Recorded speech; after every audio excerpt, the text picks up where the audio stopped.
Welcome, curious souls. I'm Katie, and in this video we are going to be looking at how to cope at Disneyland Paris in very hot weather. This was a video I was planning to do anyway for this summer because Disneyland Paris can get some very hot days. It feels particularly pertinent at the moment though, because at the time of recording this, which is towards the end of June 2026, Disneyland Paris has seen some exceptionally hot temperatures, like temperatures in the high 30s going into the 40s. That is definitely not normal for Disneyland Paris. It's pretty exceptional temperatures, and it had quite a big impact on the parks out there. So I just wanted to share some tips on if you are there in hot weather and if you're visiting any of the summer months that could happen, what to be prepared for and what you can do to still have a great time. Now, the first thing I will say is that Disneyland Paris is not really built for very hot weather. Disneyland Paris is obviously, it's near Paris, it's kind of towards the northern half of France, and that means its weather patterns tend to be broadly similar to the UK. So it can have cold to very cold winters, ranging to hot to very hot summers. But generally speaking, it kind of sits in a mild-esque temperature range, and that is what the buildings have been built for. And the park was built to manage weather, but it was specifically built to manage weather for when it was cold and rainy, as opposed to very hot weather. So in contrast to, say, Walt Disney World, where, 30-degree temperatures are an average Tuesday in June to those guys, that is not going to be the case for Disneyland Paris. It's not really equipped to deal with it. And the other thing to note with Disneyland Paris is that it is impacted by French law as well. And there are French laws that will apply to how they manage hot weather. One of those laws is that there are limits on what we can set temperatures to on air conditioning, and this will apply in the hotels, and you might also notice it in the attractions and the shops. That means that you cannot set air conditioning as low as you may like in very hot weather. I think the minimum in the summer is meant to be 25-26 degrees C, which is still pretty warm. So yeah, the air conditioning may not be quite as crispy, and even where there is air conditioning, it is far more limited in Disneyland Paris. It does exist. I know some people, particularly in the States, seem to have the view that Europe is really anti-air conditioning. That's not the case. A lot of the buildings in Disneyland Paris do have air conditioning, but it may not have that kind of absolute cold that you might be used to. Disneyland Paris will also be impacted by French employment law and guidelines on safety for its cast members, and obviously it's going to want to follow them as well because it wants their cast members to be safe. They don't want anyone getting ill. But the other thing to remember with Disneyland Paris, because it wasn't built for these very hot temperatures, is that it's not got a huge amount of shade in places. Some bits of it are very shady, particularly the bits that have more foliage, say like Adventureland, but other bits aren't so much. And a case in point at the moment seems to be kind of around Adventure Bay and Adventure Way in Disney Adventure World, so the new areas. They've been designed to be wide and to move a lot of people, but wide boulevards mean limited shade. So it's just to be aware of, if you are going to Disneyland Paris and it is getting kind of exceptionally hot weather, note that the parks aren't going to be as well equipped to deal with it as, say, the parks in Walt Disney World in Florida or Disneyland in California. To those guys, hot temperatures are pretty normal. It is more of an exception in Disneyland Paris than it is the rule. The second thing I will say for Disneyland Paris is that hot weather can certainly impact your trip. Obviously, it impacts you and your health and well-being, but it can also impact operations in the park, especially if it is exceptionally hot, as it has been this week. And actually, there have been quite a few adaptations this week. Now, one thing you will find in hot weather, whether it's been as hot as this week or even a bit cooler, is quite often outdoor shows and performances may be adapted or even cancelled. The reason for that is, performers dancing around in the sun, it's going to be exceptionally hot for those guys. They don't want to become ill. The other thing to really know is that where outdoor entertainment does run, to say the parade, it will probably be adapted. One thing we will notice is that a lot less of the fur characters will be out on the parades. And the fur characters are those, like the animal characters, and also the kind of not human characters. So things like the toys from Andy's Toy Room and those kind of guys.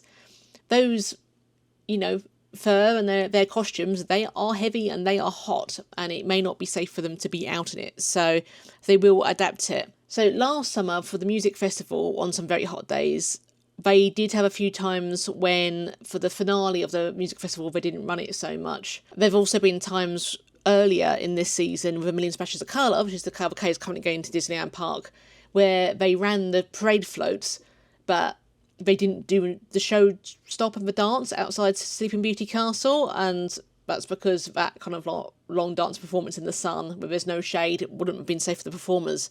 Actually, this week we have been seeing it being outright cancelled quite a bit. And that's probably because that Million Splashes of Colour is a very energetic performance. It has performance out on unsheltered floats and stages doing large numbers. It's probably just literally not safe for them to run. And we did also notice last year with things like the music festival, some of the outdoor performances, if it was very, very hot, would get cancelled or moved. And again, this is all for safety of the performances and for the guests at Disneyland Paris. They don't want you guys visiting the parks getting ill, and they don't want their cast members getting ill, so they're going to work with that. The other thing you will probably notice is the character meet and greets will change. A lot of character meet and greets are based outside. Normally they're in shade or some kind of shelter, but they are outside, so there's no air conditioning. So where meet and greets are outside, again, those kind of fur characters, their meet and greets may be curtailed or cancelled, particularly in the middle of the day. So when the kind of the peak heat is hitting, they might well just not run one of the character meet and greets. However, one thing we have seen this week is that where they haven't been able to have some of the characters out that were scheduled, they have had face characters out instead. And by face characters, I mean the more human characters, so like the princesses and the princes and Aladdin, any Peter Pan, any of those kind of characters. More of those guys have been coming out instead because the fur characters couldn't. So they are trying to adapt it so that the guests are still having those character meet and greets and those experiences. Now, I know that the indoor meet and greets are running and going ahead as normal. So the meet and greet at Starport in Discoveryland for the Star Wars characters, normally Darth Vader, Mickey's meet and greet in Fantasyland, the Princess meet and greet also in Fantasyland, over in Disney Adventure World, and everyone else's meet and greet in World of Frozen, and the Avengers meet and greet in the Avengers Training Academy. They are all going ahead, and also where they have virtual queues before, they have virtual queues now. Also at the moment, they're doing a special indoor meet and greet for 66 days for Stitch. So that's quite fun. They only tend to run those around the 26th of June and a few days either side. So they are trying to adapt it, but that's something else to be noticed.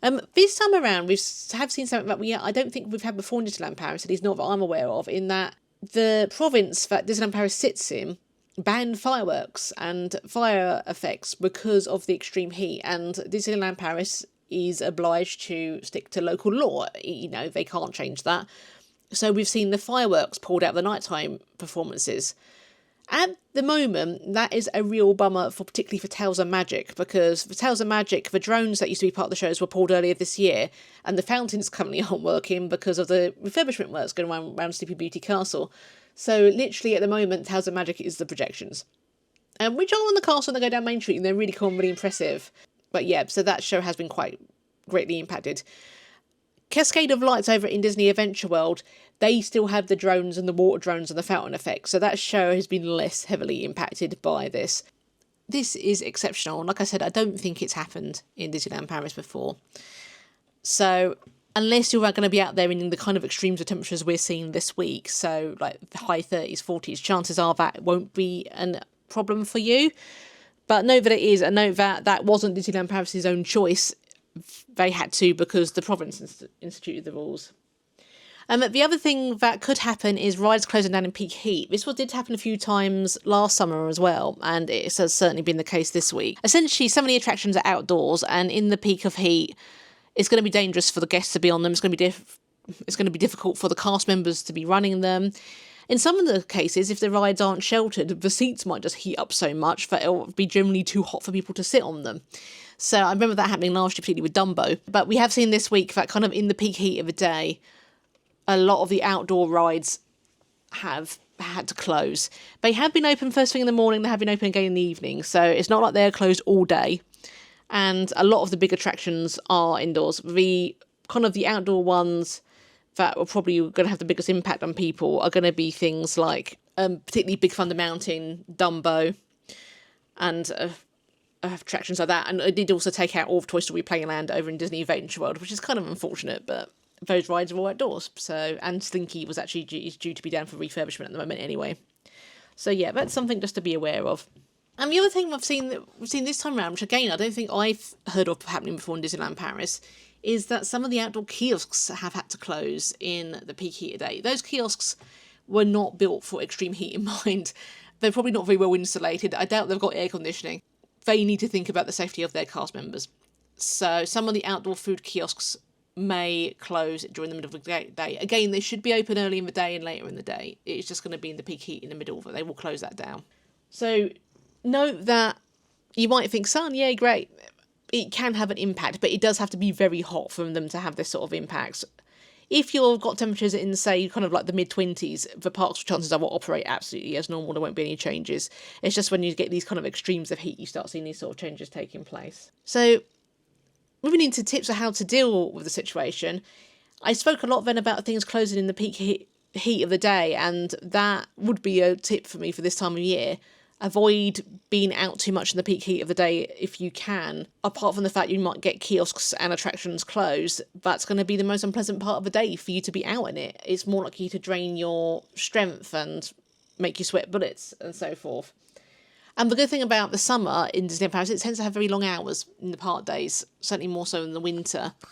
So this is a great time, if you can, to kind of do some bits in the park first thing in the morning, have more of a slow afternoon or take a complete break, and then do more again in the evening.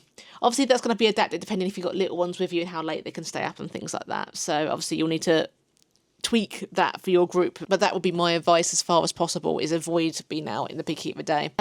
This is also something I would say that normally, if you are staying in one of the Disneyland Paris on-site hotels, apart from the Disneyland Hotel, I will normally say to walk from your hotel to the parks and back again, because the shuttles can be a bit of a nightmare.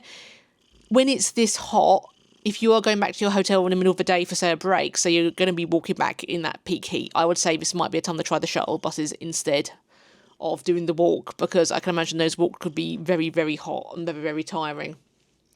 I will say that the walks down to Sequoia, Santa Fe and Hotel Cheyenne, once you pass Hotel New York, they're all actually all pretty much shaded, so you will be able to get shade, so you won't be out fully in the baking sun, but even so, it's just going to be very hot, so you might want to avoid doing that as much as you can. But you don't have to go back to your hotel to have a middle of the day break. If you wanted to step out the parks, this might be a good time to go and have a sit down in one of the restaurants in Disney Village. Disney Village around lunchtime tends to be very quiet because everyone's in the parks. And they've got a lot of nice dining spots there that you often can't book reservations at, and you can normally walk in during the lunchtime period. So that could be a chance just to kind of get out of the crowds, get out of the heat, go and sit down in a table service. You could also book one of the table services inside the parks. They're more likely to be a bit more frenetic, I think, in vibe, because they just are. There's a lot of people in the parks. But it isn't a bad idea to have a lunchtime table service booking or to step out to Disney Village. If you would rather stay in the parks and keep plugging, get as much as done, particularly if you've got limited time, I think for this middle of the day period, I would say stick to stuff that's indoors, and preferably stuff where you could kind of have a more of a longer break and sit down with it. This is where the theatre shows can come in clutch, although waiting for them might end up being a bit hot. So things like Together, a Pixar Musical Adventure over in Disney Adventure World, Rhythm of the Pride Lands in Disneyland Park, Fell Magic in Disneyland Park in Discoveryland. That tends to get really overlooked, actually, but that's a really nice one. You can go and get indoors for about 20 minutes and watch a cute 3D film and get yourself out of the heat. Those shows are great for this kind of time period. The other one is the indoor walkthrough attractions. So, notably, the Sleeping Beauty Castle walkthrough and the Dragon's Lair, Mysteries of the Nautilus and Discoveryland, the Aladdin walkthrough over in Adventureland. These rides they very rarely have queues, so you're not going to have to stand and wait out in the sun to get into them. And then once you're in there, it's going to be cooler, it's going to be shaded.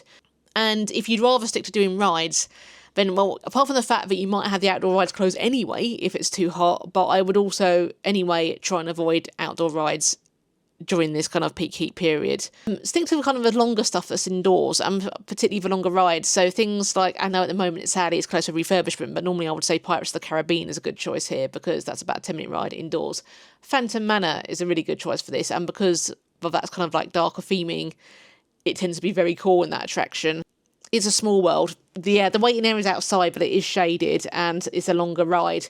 Even the Disneyland Railroad, if you can get on it without too much of a long wait, that is a 20-minute ride sitting down with at least a breeze blowing on you, even if the train isn't air conditioned, because you see the train's moving and things like that.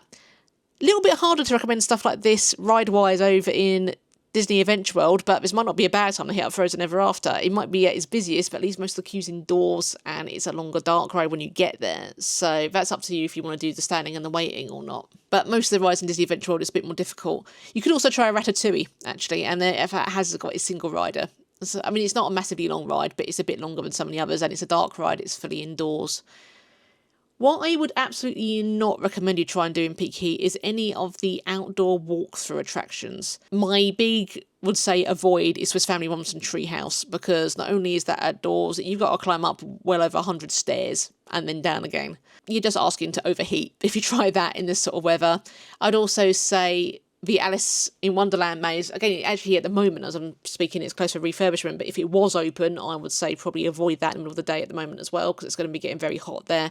And the outdoor bits of Adventure Isle in Disneyland Park, so like the suspension bridge and bits like that. The pirate caves are probably actually going to be quite nice and cool, so they may not be bad to explore. But yeah, I would avoid the outdoor bits as much as you possibly can. Another tip we'll say is use shaded paths wherever they exist, or cut through buildings wherever you can. Some bits, I did mention earlier, some bits of Disneyland Paris just aren't shaded, and there's no real way of getting around walking down an unshaded area if you're trying to get to a certain destination, and yet getting particularly to the back of Disney Adventure World is a case in point at the moment as it stands. But there are places where you can get shaded paths. Notably in Main Street USA, the arcades that run up the back of the shops. So you've got Liberty Arcade on the left as you look at the castle, and then Discovery Arcade on the right. I doubt these guys are air conditioned, but they're going to be indoors and they're going to be shaded, and it will take you out of the sun, and the middle of Main Street USA tends to not have any shade. So these can be really good options. Also, the covered path, there is a covered path that actually runs from the top of Liberty Arcade right into the main entrance of Frontierland. And actually, if you just walk across the main entrance of Frontierland, you've then got another covered path that leads you all the way to the main entrance of Adventureland. Completely covered, completely shaded. Yes, there won't be air conditioning in their outdoor paths, but they will be shaded. And also these paths tend to be very quiet. Use them if you are heading in those directions. Yes, you won't get quite the scenic view and the reveal that you'll get if you're going into like the main entrance of Frontierland or Adventureland, but you're going to be a lot more comfortable if you use those shaded paths. And also think about cutting through shops where you can. Main Street, USA, if you're not using the arcade, you can often walk through like the big shops like the Emporium. You can walk up through that pretty much up to halfway through the street. And on the other side, you can cut through a lot of the shops that are joined together as well.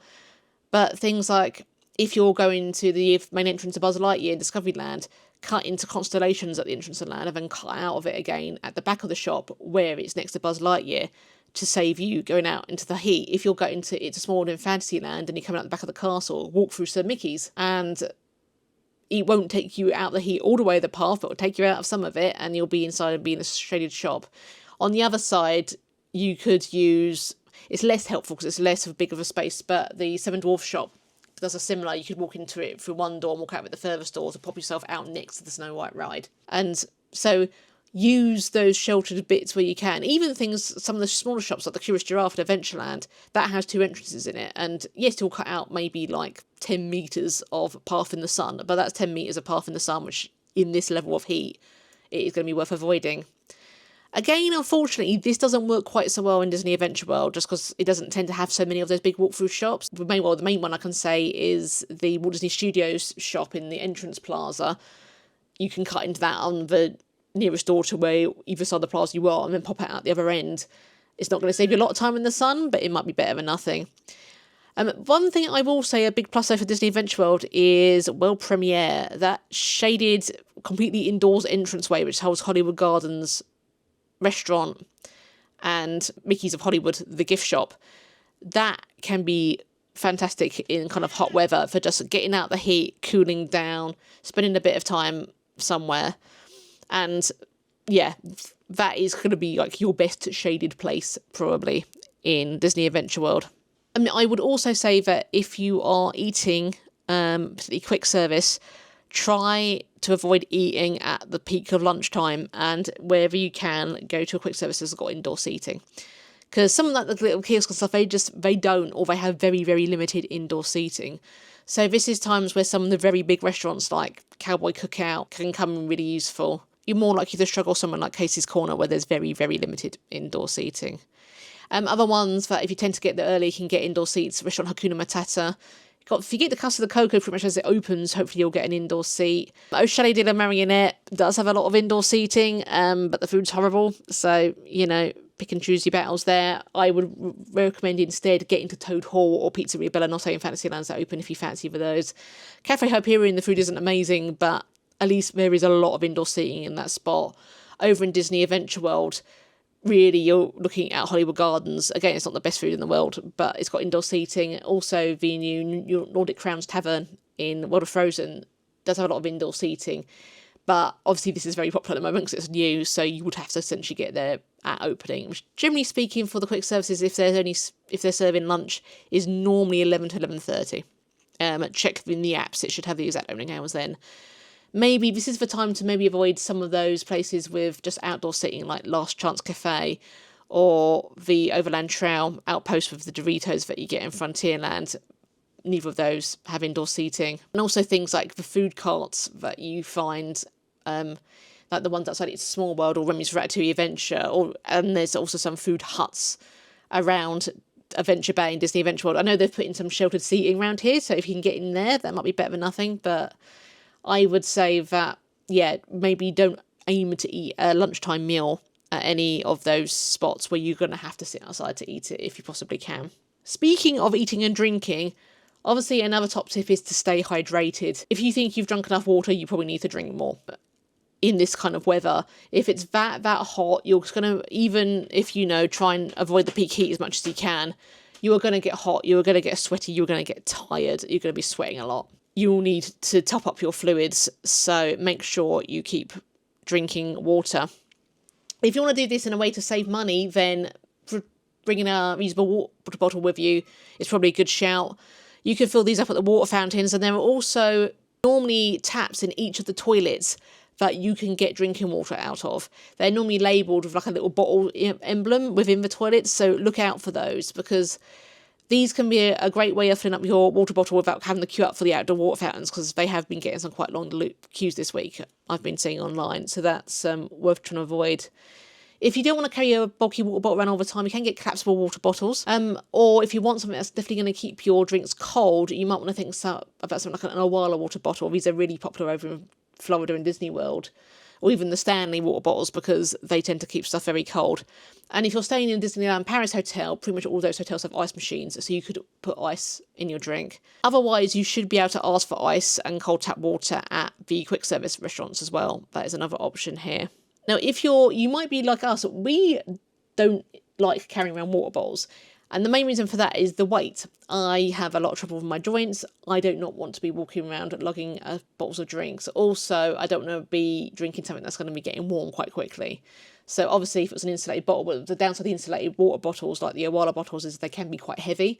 So I don't want to have to carry that around all day. So if we are going in warmer weather, we just tend to budget more to buy things like bottles of water and to buy things like soft drinks. I'll admit I'm a soft drink fiend. I'm not a huge bottle of water fan at all, but you know. So if that's you don't have to carry around the water bottles, budget to be buying water and soft drinks. And obviously in Disney they're going to be a lot more expensive than you'll get in like a normal shop anywhere else. If you're worried about people in your group wanting to drink water, because plain water does get very boring very quickly, then what you can do is pack flavouring to add to your water. This is not an ad, but we do quite like Bolero powders. They're sold over here in the UK. You can get them on Amazon or directly from Bolero themselves. These come in little individual sachets, and a sachet does 500 millilitres of water, effectively. And they have well over 70 flavours, so chances are you can find a flavour that'll suit you.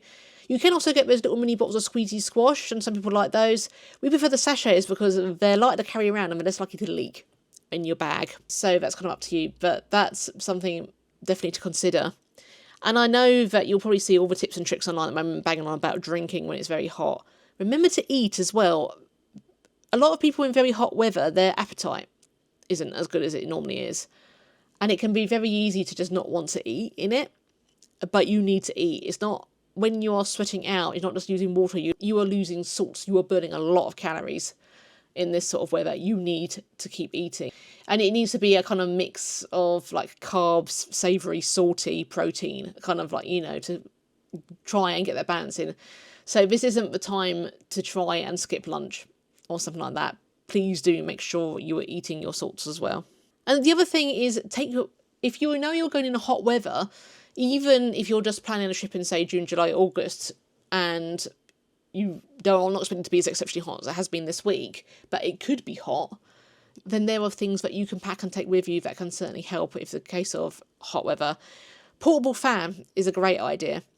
So you can get some now that also can act as a battery pack for your phone, which is handy, kind of like multifunctional there, but a small pack down fan that you can put in your bag, great. You can also get fans that are kind of on misting water bottles. Disney often sell these, and as you'd expect, they're very expensive. There, you can buy versions of it off Amazon a lot more cheaply, so that might be something to take with you. So then, as well as it blowing cold air on you, it mists you with water as well, so it's a double help for cooling down there. They can be quite helpful. Cooling towels, these are very popular over in Walt Disney World. These essentially are towels with a special fabric that when you wet it underwater and then put it on, it stays cool for a very long time. And they can help not only to bring your body temperature down, but also to help cover things like necks from the sun, so you're less likely to get burnt that way as well. The other thing that might be a good idea is a UV umbrella, or anything to kind of keep you shady from the sun, so like a parasol could be helpful. I quite like the idea of a UV umbrella because even if you're planning that it could potentially be very hot, it could also rain. This is Paris. Its weather is like the UK. It can rain pretty much any time of year. It could have thunderstorms if it's been very hot, or it just might be rainy. It's just one of those things. If you have a UV umbrella that can do both rain and shady from the sun, then you kind of got a multifunctional thing. And normally I would say pack kind of like rain gear, like ponchos and stuff. I can't imagine anything worse than walking around in a plastic poncho in 40-degree heat. That must just be awful. So that's when I think an umbrella is probably going to come in clutch. Not only to help protect you from the sun, but also to protect you from the rain if it comes while you're in the parks. The other thing you might want to think about packing is instant cold packs. These are things that people often recommend them for like sports injuries and stuff like that, but it's something that you can kind of squeeze and put on a joint or a pulse point or something, and that will have instant cold for a little while. They're disposable, so not the best environmentally, but they're going to be a lot easier to use than, say, trying to freeze a cold pack up and keeping it cold in the park. It's going to melt very quickly in these sort of temperatures. And a tip I've often found is using something like deep freeze, so like the kind of cooling menthol products. Putting some of that on the back of your neck and your pulse points can be really helpful. And I will say, for a lot of the products I've just mentioned, we do have recommendations of some of them over on our Amazon storefront, and I actually recently did a hot weather recommendations ideas list over there, which I will link in the description down below. Full disclosure, we are Amazon affiliates. If you do buy something through that storefront, we will receive a small commission. It will be at no extra cost to you. But these are products that we've either used ourselves or we've had very, very highly recommended. Other things you may want to think about, which we don't have on there because they're so individual to people. Sunglasses, I would definitely pack sunglasses. Sunscreen, absolutely, definitely pack a high factor sunscreen. Even if you're trying to stick to the shade as much as you can, you know, you could still quite easily burn in this sort of weather. Hats, probably a good idea. What you want to wear will probably depend on you and your group and your tastes, but not a bad shout. And the other thing that you might want to think about is something to help cool down your phone. You do need to use your mobile phone quite a lot in Disneyland Paris if you're doing things like using the Disneyland Paris app, for things like checking wait times, keeping an eye on like closures and things in the parks, stuff like that. You'll be using your phone a lot, also just taking photographs and things. You can get special cases that help cool down mobile phones, so they may not be a bad investment if you're travelling in very hot weather. And another tip I will say is that be extra cautious if you have medical conditions to consider or if you're on medication, particularly if you've got anything that makes you feel extra hot. There are some medications, notably antidepressants, but there are others as well, that really affect people's temperature control. I mean, you're much more likely to get hot and get dehydrated a lot quicker than other people in the sun. If that is you, then obviously be extra cautious. Do not stop taking medication because that's obviously really important. But yeah, just take extra precautions to keep yourself out of the peak heat and to try and protect yourself as much as possible and to stay hydrated as much as you can. The other thing is that if you've got medical conditions, say like high blood pressure, etc., the heat can obviously raise it. So make sure you keep on top of your medicines. And again, take as many precautions as you can. And some medical conditions just affect temperature control. And there are certain things that may trigger it or not. And sometimes that could just be moving around, in which case avoiding moving around during that peak heat is probably going to be very important for you. Also, if you have any kind of conditions like lymphedema or joint swelling, I know no one wants to wear them in heat because they can be kind of horrible, but compression socks can be really useful for this. So maybe think about wearing some just to keep your circulation going, so you just don't get blood pooling in your feet and your feet don't massively swell up. I do have lymphedema in one of my feet. I have to wear compression stocking literally year round, and it sucks. But I would not be without it in this kind of heat, because otherwise I know my foot would look like an elephant's. So that is something to consider. And I will say that if you find yourself feeling unwell when you're at Disneyland Paris, and that's whether you've got a medical condition or not, use first aid. Obviously, if you can avoid getting a first aid, that's great, because they'd rather people stay healthy and not go in there. However, if you need to, if you're feeling ill, if you need electrolytes, anything like that, go to first aid. They would much rather you sought help than you collapse in the middle of the theme park and then they've got to get emergency medics out to you and all that kind of fun stuff. Use the first aid where you can. First aid at the moment in Disneyland Park has been relocated. It's now in Discoveryland. That's because of the works on the Plaza Gardens building. First aid in Disney Adventure World is in the entrance courtyard. That's quite a long way away if you're in World of Frozen or at the back of the park. I will say, if you are feeling incredibly ill and don't think you can make it to first aid, get yourself sat down in the shade, and if you can, ask a cast member for help. There may be a limit of what they can do, but they will normally try and help you as much as they can, because again, they don't want you keeling over on them. They would much rather help you than otherwise. So don't be afraid of asking for help when you need it, because Disney would much rather you ask than otherwise. And the last thing I'll make a note with kind of heat with folks, if you've got anyone in your group who tends to be overstimulated, just know that they are more likely to hit their overstimulation point more quickly when it's hot. Because as well as dealing with all the sights, sounds, smells, colours, etc. of Disney, their body is also trying to fight through this incredibly strong heat. So this is going to be a time when your little one may be more likely to have a meltdown, or it may just make people go into sensory shutdown because there's just too much going on. So do be aware that that could happen. And again, this is things like the cooling towns and the fans and stuff, and making sure you have breaks in the middle of the day can be really helpful. But I mean, having said all that, it all sounds a bit doom and gloom, but one thing I do want to emphasise is you can still have a great time in Disneyland Paris, even when it's really hot. Even when a lot of the attractions have to shut because of heat, or the kiosks are closed, or things like that, Disney will try and work around it. There are plenty of indoor attractions that you can go to when the outdoor ones are closed. If a lot of the outdoor snack kiosks are closed, the quick service restaurants do serve things like cold drinks. They serve ice creams. Most of the shops sell bowls of drink. You are not going to be stuck from being able to get ice creams and snacks. You just need to know where to look through them. I will also say, if the champagne cart on Main Street shuts, Victoria's should be selling the champagne in the champagne glasses if you're worried about that, because obviously it is sheltered, the champagne cart, but it is outside, so that could impact it. Hopefully, though, by the time like the Nighttime Spectacular rolls around, Tales of Magic, that should be reopened, because the heat should have dropped by then. But, you know, you can still have a great time. And also, I will just add in a request, please be kind to the cast members in this kind of period as well. If it's hot for you, it's going to be really hot for them too. They are going to be doing their best to keep the parks running. They do not make the decision on when to close an attraction, or if the fireworks aren't in the nighttime spectaculars, or if that kiosk had to close. Those are bigger decisions than any of the cast members are going to see in the parks pay grade. So please be kind to those guys as much as you can. I'm sure they'll appreciate it. And it's just better all round. It's just better vibes for the parks too. And a particular thing I will say with the cast members, don't go and demand rudely that you should be getting a refund or your money back, or a discount because things are closing because of the weather. It's literally in Disney T's and C's that attractions and experiences can be impacted by weather, and they specifically state this does not entitle you to a refund. If, however, the day has become a total train wreck because you've become very ill or something, maybe go to guest services and ask very nicely if there's something they can do, but don't get rude about it. Don't get up in their faces. They are more likely to want to help you if you are nice to them.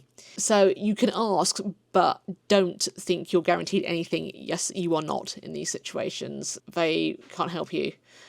But really, you should hopefully still be able to have an absolutely amazing time. Just look after yourselves out there. Keep an eye out on your group. You know, do all the wise stuff like staying out the sun in the peak heat and staying hydrated, and go and have a great times in the parks. The nice thing about summer is you do have those longer park hours, and you do have a lot of extra experiences normally going on this time of year. So go out there, have an amazing time, stay safe and stay cool. And if you like this video, please do give it a like, subscribe to our channel and ding the alerts bell so you're notified when we post a new video. We're posting tips and tricks videos up here all the time. And do please come and visit us over at our blog, that's magicallydifferentmouse.com. We have a lot of blogs on there about dealing with Disneyland Paris in peak crowds, in the peak of summer, in hot weather and things like that. So we do have a lot of good tips and tricks, and we also have advice on there for cold weather and bad weather as well. So we run the gamut on there because Disneyland Paris does. And we have a lot of tips and tricks. Also, if you subscribe to our blog, you'll receive our blogs in your inbox directly. You'll also receive a free copy of our Magically Different Guide to Disneyland Paris Attraction Accessibility, which normally costs £3, and you can buy that through our website if you prefer. And as I mentioned, we do have our Amazon storefront. I will link that down in the description below. Do please, if you're looking for products to help your Disneyland Paris trip, please have a look at that. We'd love it if you come to see us over on our socials as well. We're on Facebook, Instagram and Blue Sky, and the links to all those are in the description too. So thank you very much for watching. Stay cool out there, and we'll see you all soon. Bye bye.